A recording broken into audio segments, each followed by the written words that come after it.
وعن عبد الله بن عمر رضي الله تعالى عنه وعن كل صحابة أجمعين أن النبي صلى الله عليه وسلم قال لما مر بالحجر قال Rasulullah sallallahu alaihi wasallam, when he was passing by Hijr. Hijr is a valley of Qura, right, close to Madain, which is about 4 miles from Tabuk. You know the Ghazwa Tabuk? Yeah, it's close to that. Now this was the area of the people of Thamud. It comes in the Quran, Ad and Samud, right? So this is the Thamud. These were the people who used to make this huge houses and everything in the big mountains, right? So what do you think? What happens when you make like big palaces like pyramids and all these Las Vegas and all these things? What do you say? Oh, I'm reaching godly levels, right? That's what happened to them. They would ridicule anyone and everyone. When Sayyidina Saleh alayhi salam would give them the da'wah of Allah subhanahu wa ta'ala about Islam, about going back to Allah subhanahu wa ta'ala, they would ridicule him, right? So these Thamud people, Allah sent the adhab on him, right? And this is what is left of them. So this is now the ancient ruins that you have. Now when Nabi sallallahu alayhi wasallam was passing by them, he said, لا تدخلوا مساكن الذين ظلموا أنفسهم. Do not enter into the dwellings of those people who have committed zulm upon themselves. What did we say? When the zulm upon oneself comes, that means when the atrocity is committed against Allah subhanahu wa ta'ala in such a way that you are committing sins. So these Thamud, by doing all their sinful activities and ma'asi, rejecting the ahkam of Allah subhanahu wa ta'ala, or rejecting the call towards wahdaniyah of Allah subhanahu wa ta'ala and everything, they committed zulm upon themselves. So Nabi sallallahu alaihi wasallam, don't go in them. Because what do people do? Let's take a selfie there, selfie this, selfie there. Everybody goes traveling. If you're not going to go and look at all the ruins and everything, oh man, our trip is missing something, right? Here Nabi sallallahu alaihi wasallam is saying, don't go there, right? But he may put a condition there. Illa an takuna bakin. Except if you are in a state that you are crying. Right? Except that you are in a state that you're crying. That fearing that what afflicted them might be afflicting me. They might be afflicted with the grandeur of their palaces and things like that. You may be afflicted with the palaces of your heart. In your heart, your kibr and everything is going so lofty, and you are thinking, mashallah, I am completely fine, whereas you may be on the same level as the Samud, right? So we need to keep on looking into ourselves. Are we reflecting and emulating all these people who Allah has put azab on?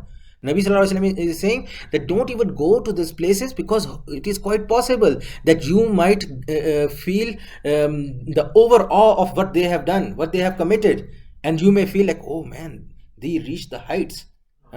Jeff Bezos has reached the heights, and Elon Musk in one day $17 billion more money is coming to him. He reached the heights, right? But they're all going into the same kufr and same jahannam in the end, if they stay on the same course, right? So keep this in mind.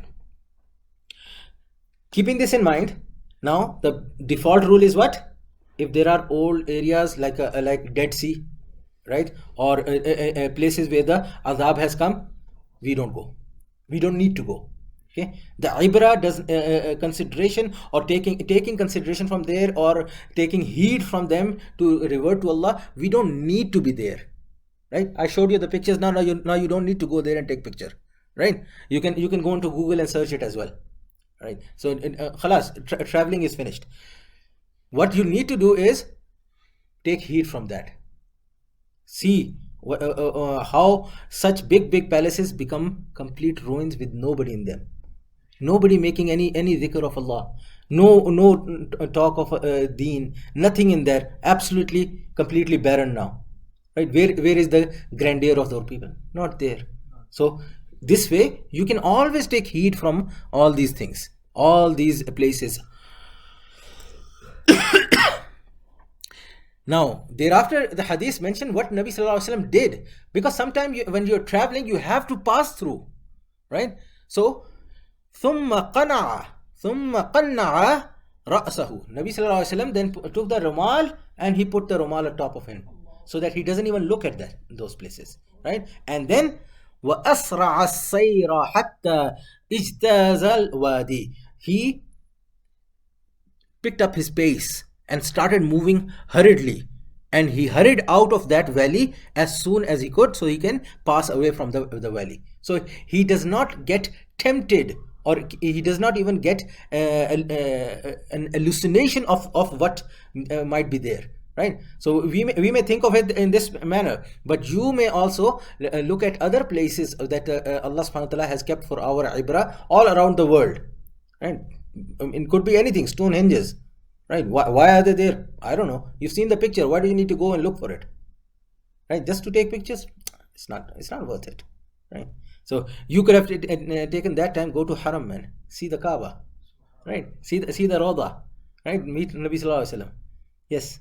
So these are like the places where the azab of Allah subhanahu wa ta'ala took place. Yes. What about the places that are like, again, high in ground, like, I don't know, for example, like Burj Khalifa? Yes. You know what I mean?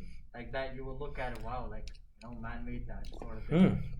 Then when you look at that, and then look at the hadith of Rasulullah Sallallahu Alaihi Wasallam, that people will compete in making buildings reach the skies, right? MashaAllah, Muslims are the people who are competing.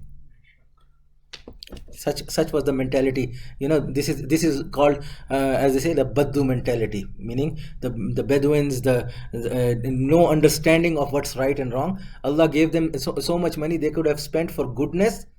Instead they started spending on making high tall towers. Imagine now about Burj Khalifa. One thing that is there, the person who is in the penthouse of the Burj Khalifa, he has to keep longer fasts. I think 3 or 4 minutes longer fasts compared to the person who is at the bottom. Why is that? Because the person at the bottom can see the sun go down. Oh. Person at the top, he's still seeing the sun after 3-4 minutes. Anyway, as if the person over there is going to be fasting. Allah knows.